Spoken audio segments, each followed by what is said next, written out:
With all of the self-incrimination that Durk had done over the course of 2023, it would only be a matter of time before people began to put things together, and unfortunately for Durk, on the internet, Reddit forums, and in YouTube videos, people would continue to speculate on these quite obvious crimes. I personally released a 4-hour documentary about Quando Rondo's life and the attempts to end it in 2023 that had over 4 million views before the feds officially filed charges. But I was by no means the only one making these speculations. In his February 2024 interview with DJ Vlad, FBG Butter would ask how Durk is still outside when everybody knows that he paid to have Quando killed and got Pab killed by mistake. Who the f you know name get brought up and with actually proven facts that you done paid me some money to go kill a motherfucker. And I done killed the wrong motherfucker too. Butter then, seemingly with inside knowledge at this point, months before any arrest took place, would hint towards one of Pab's shooters actually telling the police that he did it for Durk.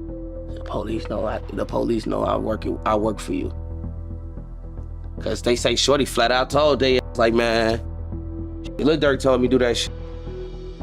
And he paid me to do it. Showing receipts, like this gave me real money to get this man gone. Despite having an explosive start to 2024, winning that Grammy for his inspirational song All My Life, behind the scenes, it seemed that Durk was fighting his demons from the very top of the rap game. He was notably absent for a short period of time, and in June 2024, Durk revealed that he'd actually gone to rehab for an addiction to codeine and Xanax, explaining how he was living too fast and decided that he wanted to focus on his family and peace. So we got word that you were in rehab. Yeah. Right? Yeah. I want to embrace it, you know what I'm saying, because it helped me a lot. I won't even say it was tough at first. It was tough at first, but it ain't that tough because I really knew what I wanted. You know what I'm saying? I knew what was holding me back. And what was that? What did you want? I wanted better. You know what I'm saying? I wanted to be a better man, a better father, a better leader, you know, so, but more action. So I got to make sure that self is good before, you know, anybody else. It helped a lot, you know what I'm saying? Just thinking clearer. See, my main goal is peace, you know what I'm saying? Being with the family and staying out of bull. You know what I'm saying? Durk would open up about feeling that his life was too fast before rehab. Moving fast. Moving fast. Making excuses. You know what I'm saying? Letting the drugs take over me. You know what I'm saying? Yeah, just like the codeine and everything. Just, Is that what it was? Was codeine? Yeah, Xanax. But you know, make me. You know? Durk would drop a song commemorating his release from rehab, being seen in a Louis Vuitton suit and a skinnier frame. The song was called Went Hollywood for a Year, and it was a Pain song with a 3 6 Mafia inspired bridge that sounds like Durk is actually saying farewell to his beloved codeine cough syrup. In one line, Durk says that he'll give $1 million to somebody who can prove he's a snitch, and another $1 million, but then appearing to stop short of rapping, find him. As well as bragging that he has killers in his circle sharing his money and cars, and mocking someone saying that their homie's killer is still alive, but for Durk, it's been a year since revenge. It seemed that Durk was back, trying to put a brave face on things and attempting to get his career on track. The month before his arrest, Durk releases a new song and music video as a teaser for his upcoming album. The song's called Turn Up a Notch, and just over a week later, he would release yet another track, this time with an interesting title. The song was called Monitoring Me, and obviously had a theme to suggest that Durk indeed knew that the authorities were watching his every move. And it also had some very suspect lyrics where Durk says that he can't send money to his killers in his own name, and that he doesn't know if the feds are setting him up, or if people are snitching. In another line that seemed to refer to the attempt to kill Quando that resulted in Pab's death, Durk says that he wouldn't say his shooters missed their target because they were so close, as well as rapping more lines that he can use money to have people killed, then backtracking, saying that his killers will murder for his friendship regardless of payment, as well as bragging about having seen his killers commit murder,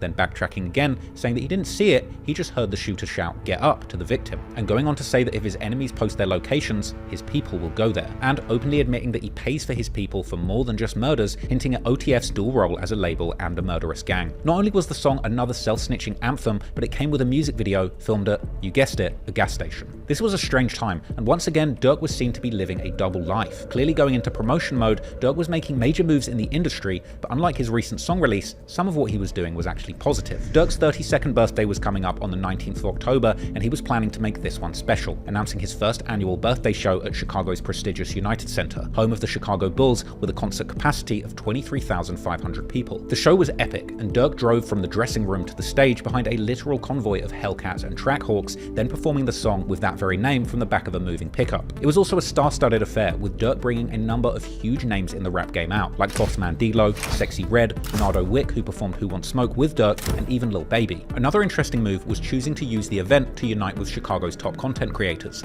sharing the stage with prolific interview host DJ U and rapper turned Instagram comedian FYB J Mane, notorious for his Whoop cereal and his pushing peace movement. With Durk's acceptance of J Mane, who actually hails from 63rd and was very good friends with FBG Duck, as approval of his pushing peace agenda aiming to stop the gang wars. Notably, in the name of pushing peace, at one point in the show, Durk would even put up on screen a collage of fallen gang members from both sides of the war. This was during an extended onstage speech reminiscent of Kanye's stadium shows, where he would tell the crowd that he was showing love to everyone in Chicago and telling the crowd to take a photo. My brother J Mane one time in this man.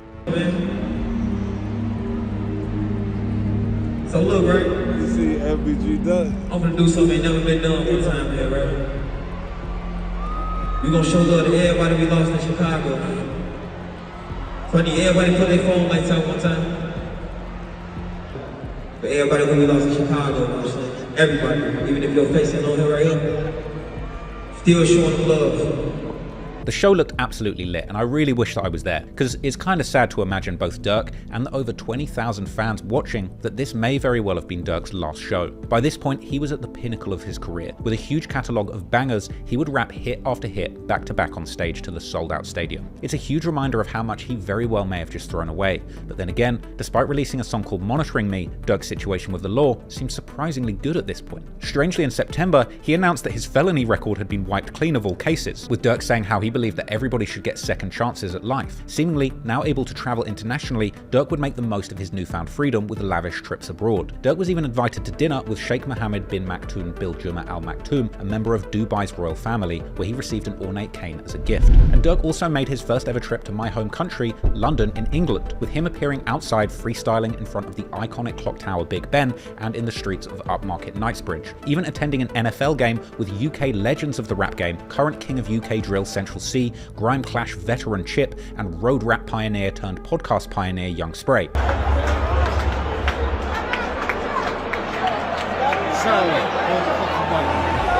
Bad people, get me? Come on, man. Bad people.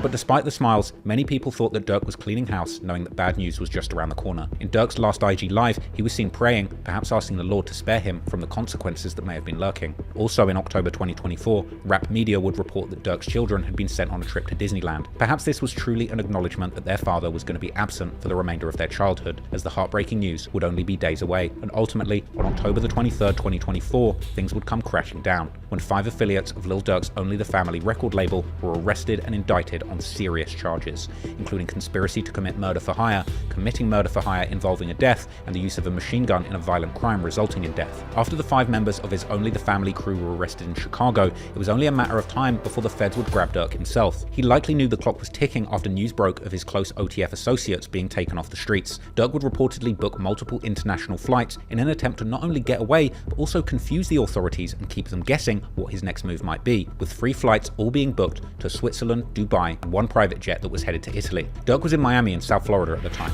and according to an affidavit by FBI agent Sarah Corcoran, the Chicago rapper was attempting to flee to Italy before his arrest. All international flight bookings made on Durk's behalf would raise suspicions that Durk was planning to evade capture, and the feds would immediately swoop in, and then the music would finally stop. As 2 days after his 5 friends were arrested, before Durk could board that private flight to Italy, federal agents would intercept him in Broward County, Florida on October the 25th. US Marshals would apprehend him, charging him with conspiracy for allegedly arranging that hit on fellow rapper Quando Rondo. The US Attorney's Office for the Central District of California would announce the arrest of Lil Durk on charges of conspiracy to use interstate facilities in a murder-for-hire plot that resulted in a fatality. I want to begin now with some breaking news. Rapper Lil Durk is charged in a murder-for-hire plot. Lil Durk's real name is Durk Bank, and he is from Chicago. This is his mugshot from Florida, where he was arrested last night and is being held without bond. This comes only hours after 5 people associated with his music business were also accused in taking part in that murder-for-hire plot. Now, the plot targeted rapper Quando Rondo's cousin, who was killed in 2022.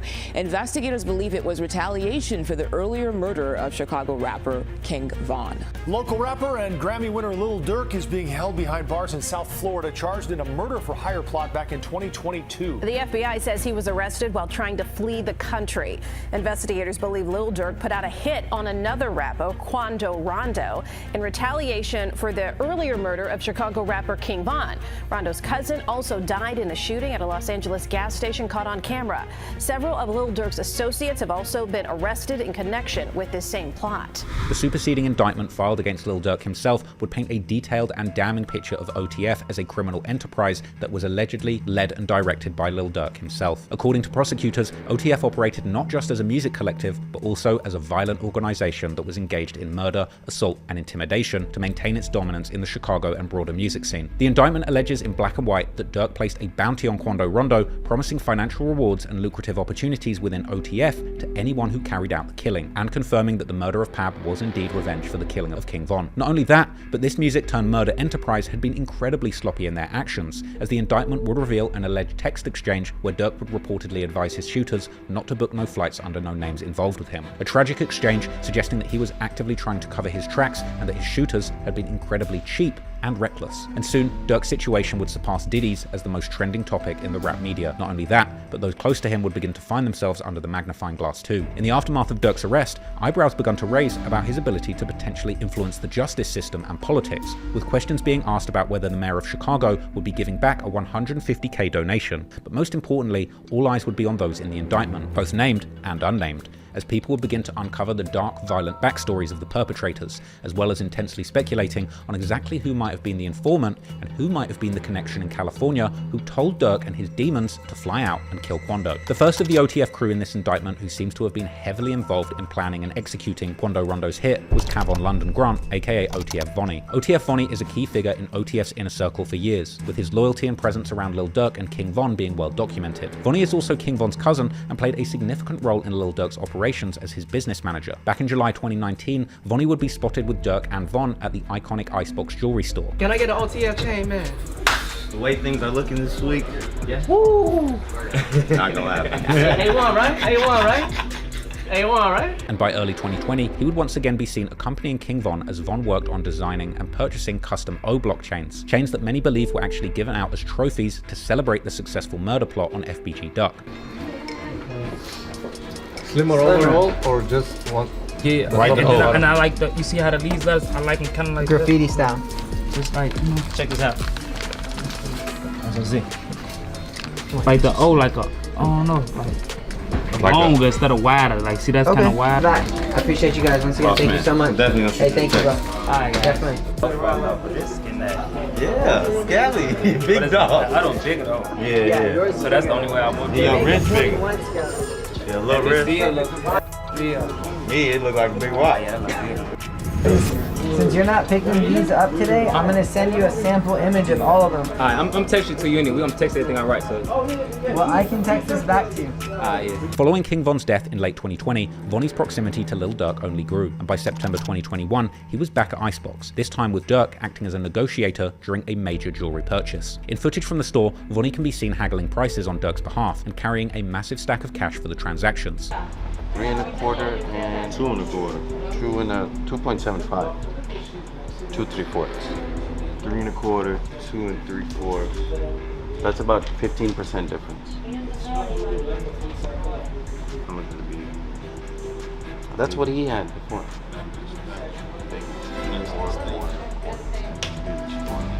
The old one is exactly the same size, just bigger. So how big? 4.5. You can say 2. It's 3 and he didn't like this because oh my God. Appreciate it. Chief. Man, it's my birthday, man. Comfortable as fuck. You ain't even know. You ain't even know I had it. No, that's how it goes. That's how yeah, man, birthday behavior, man. We ain't around this. It's like you were the Tom Hagen. Watch. Godfather, you're Tom Hanks.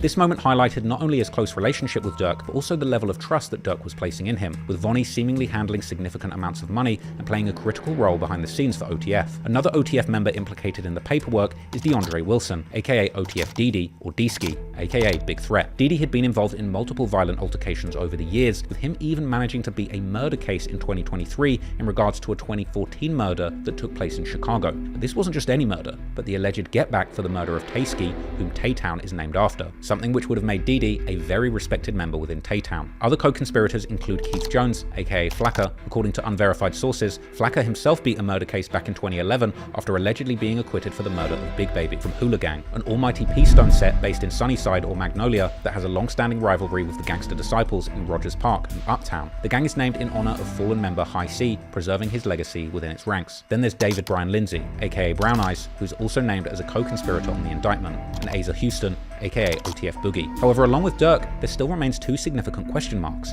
as two unnamed co-conspirators had their identities withheld by the feds on the indictment, leading many to believe that these individuals have perhaps turned informant. There's been rampant speculation on the potential identity of co-conspirator number 4, particularly LA rapper and rising podcast and content star Brick Baby, mainly due to him being one of the first people that had said that Durk slid for Von. Off of Von, right? Yeah. They say you can't say that no more. You can't say that no more. Oh, because of FVG Cash? Nah, because Lil Pop. Now, Brick has made numerous references to the crime in music, but in my honest opinion, there's really been no solid evidence provided to prove that he is actually the person that lined up Quando Rondo, just rampant speculation.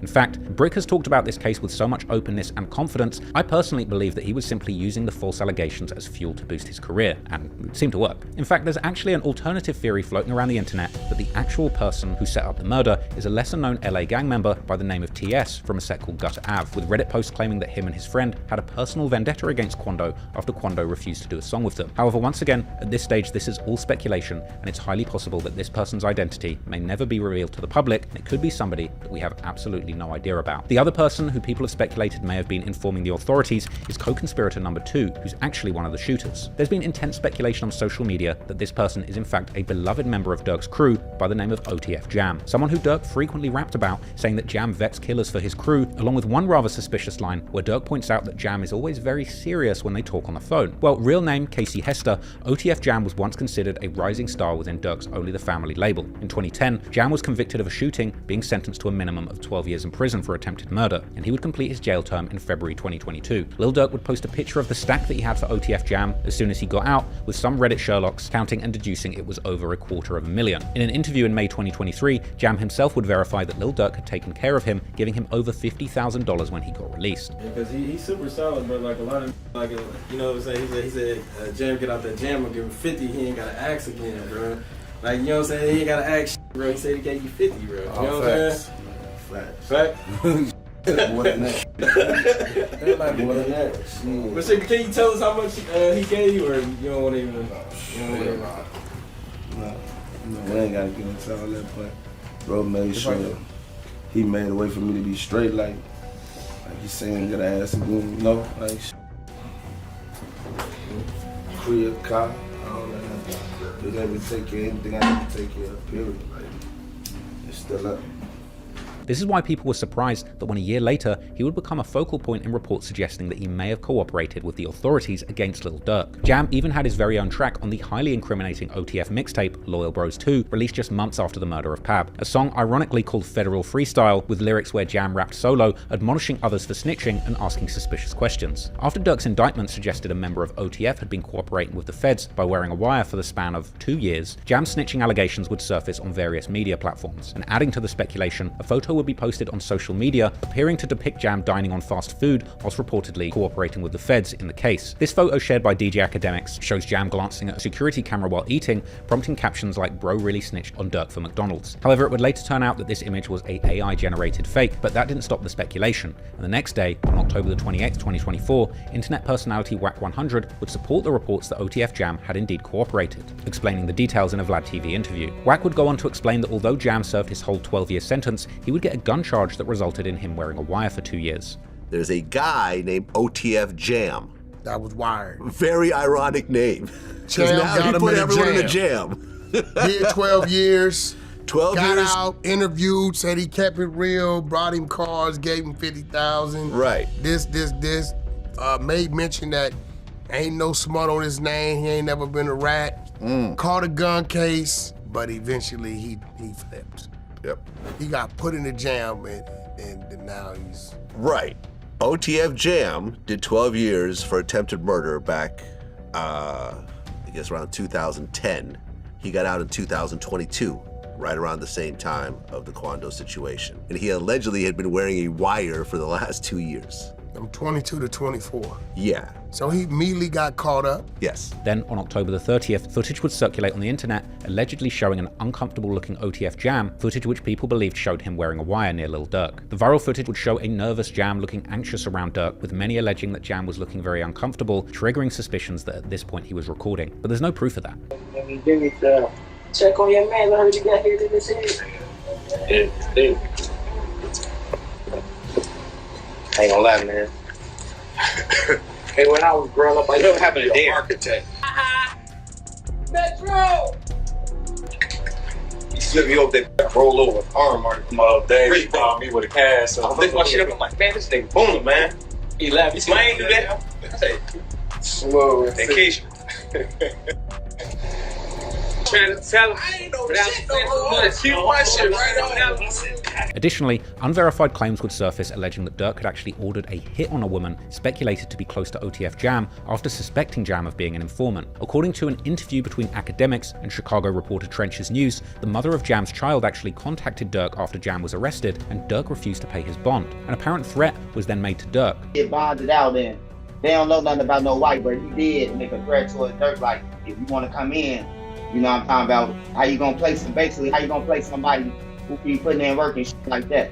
You know what I'm saying? And they took it as a threat, and that he told us. I don't know how he got mixed in with the Quando Rondo, but yeah, they say I've been holding you down because I heard you say something about like his baby mama called Durk for a lawyer, and Durk may have like brushed it off, and they're like, yo, you're not supposed to brush off my call when I need something. Like, I'm the guy who does the dirt for you. that's facts. And, like, you got some real demons out there, like, you finna buy me out. You no matter what I did. Or you gonna come in with me. Sometimes you gotta make them threats for you jump off that couch and go snap down money.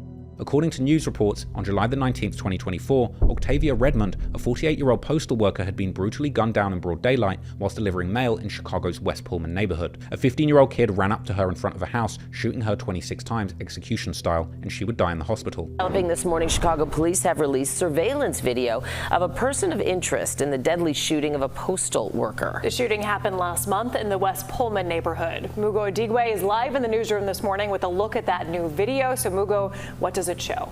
Well, first off, we know the U.S. Postal Inspection Service is already offering a $250,000 reward for information leading to an arrest and conviction in this case. And now, Chicago police are hoping the new video gets them closer to the killer. So here's that video on your screen. Part of it shows a man getting to a white Dodge Durango near 70th and Campbell. This is right before the shooting. Then at some point, the same video shows a man getting out of that Durango near 121st and Harvard. He runs across the street and out of view. Then he runs back to the car before it drives off. Police say on that day, Friday, July 19th, around 11:40 in the morning, 48-year-old postal worker Octavia Redmond was in front of a home near 121st and Harvard when a man walked up to her and shot her. She died at the hospital. The Dodge Durango used in the shooting was later found abandoned and torched in the middle of a field on South Holland Avenue. Now, anyone with information on this shooting is asked to call Area 2 detectives, or you can leave anonymous tips at cpdtip.com. A $250,000 reward would be offered for any information leading to the arrest and conviction of the perpetrator, with an anonymous tip leading up to the arrest of the juvenile killer in Iowa. Breaking news at this hour, a 15-year-old boy is charged with shooting and killing an on-duty U.S. Postal Service worker. He's accused of murdering 48-year-old Octavia Redmond on 121st at Harvard back in July. Chicago police officers and the U.S. Marshals Great Lakes Regional Fugitive Task Force took him into custody yesterday in Cedar Rapids, Iowa. The teen was extradited to Chicago and is set to appear in juvenile court sometime this morning. Detectives received an anonymous tip that helped identify the suspect. This murder had been circulated with many headlines that suggested that this was OTF Jam's baby mother. However, a user on X would debunk these claims, alleging that Redman had absolutely no connection or affiliation to OTF. Official reports and reputable news outlets have not since established any link between Redmond and OTF Jam, hence there's no credible evidence to support the assertion that they had any personal or familial ties. Some users, however, have still ran with this speculation, suggesting that the killing was somehow a targeted attack, with the shooter intentionally approaching her and mistaking her identity as the intended target, with some going even as far as to suggest that this was another hit sent from Durk that ended up killing an innocent bystander. I personally don't buy it. Now, it's important to note that the criminal complaint and indictment documents do not explicitly name Jam as an informant, though they do reference an unnamed individuals and key witnesses by their initials. This has even led to subreddits questioning whether or not it's really Jam who got Durk in the jam, and while I personally believe it's likely that Jam could be the informant, at this stage there's still no proven paperwork to confirm this, and there's really no way of knowing for sure until this goes to trial. In December 2024, OTF Jam would finally break his silence with a scathing social media post denying being the snitch in the case and accusing other OTF members of disloyalty and sloppy behavior, attracting the attention of law enforcement rather than him. Currently, Durk, Vonnie, Didi and Boogie are held at the Metropolitan Detention Center, or MDC, Los Angeles, awaiting trial, and since his arrest, the only thing we've heard from Durk is a phone call from jail that would suggest that despite his celebrity status, he turned down protective custody and is now navigating life behind bars in general population. I said, I know you're rich, but if you need anything, you know I got you. You know, I appreciate it. You know, it's not that count, Yeah, hell yeah. I know how that shit be, but it don't matter, but we ain't never moved our money except for that first time. Once it was that, it was that. Once it was like then, everything was history. Yeah. You know, I feel back to you same. I came up here like, yeah, where you from? What you got going? I been to it, yeah. Man, what? Like a PC. Hey.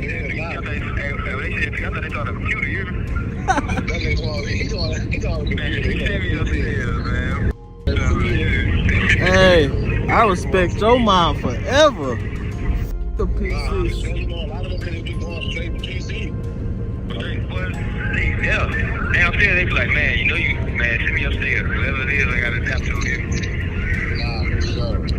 Can't go no more.